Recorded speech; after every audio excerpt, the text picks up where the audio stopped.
വേദപുസ്തകങ്ങൾ പറയുന്നു, എല്ലാ മനുഷ്യരും പാപം ചെയ്തിരിക്കുന്നു. ആ പാപത്തിന്റെ ഫലമാണ് മരണം.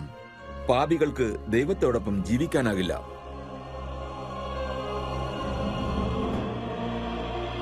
അബ്രഹാമിന്റെ പുത്രന് പകരം മരിക്കാൻ ദൈവം ഒരു ആട്ടുകൊറ്റനെ നൽകിയതുപോലെ ആദാമിന്റെ സന്തതികൾക്ക് പകരം മരിക്കാൻ ദൈവം യേശുവിനെ അയച്ചു. യേശുവിനെ ദർശിച്ച ലോകർ ദൈവത്തിന്റെ സ്വഭാവവും ശക്തിയും കണ്ടു. അവൻ രോഗങ്ങൾ ശമിപ്പിച്ചു, പാപങ്ങൾക്ക് മാപ്പു നൽകി, സ്വർഗരാജ്യം വാഗ്ദാനം ചെയ്തു. യേശു മനുഷ്യരാശിക്ക് വേണ്ടി ശിക്ഷകൾ ഏറ്റുവാങ്ങി, സ്വന്തം ജീവൻ ബലിയർപ്പിച്ചു.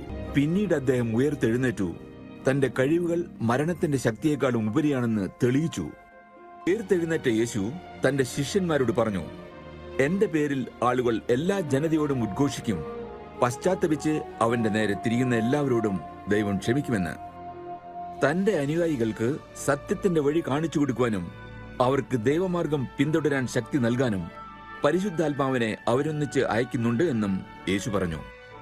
പാപം ചെയ്ത സ്ത്രീ പശ്ചാത്തപിച്ച് യേശുവിന്റെ അനുയായിയായി മാറിയപ്പോൾ യേശു അവളോട് പറഞ്ഞു, നീ പാപമുക്തയായി.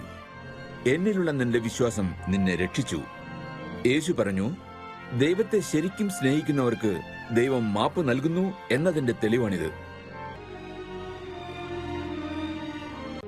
യേശുവിന്റെ അനുയായികളാകാൻ തീരുമാനിച്ചവർ ഇത്തരം പ്രാർത്ഥനകളിലൂടെ അവനുമായി ബന്ധം തുടങ്ങും. എന്നെ സ്നേഹിക്കുന്നതിന് നന്ദി. അങ്ങയുടെ കൽപ്പനകൾ ലംഘിച്ചതിന് പാപിയായ ഞാൻ ദുഃഖിക്കുന്നു. എനിക്ക് വേണ്ടി ജീവൻ ത്യജിക്കാൻ ഉയർത്തെഴുന്നേൽക്കാൻ അങ്ങ് യേശുവിനെ അയച്ചു. എന്റെ പാപങ്ങൾക്കുള്ള ശിക്ഷ അവൻ അനുഭവിച്ചുവല്ലോ.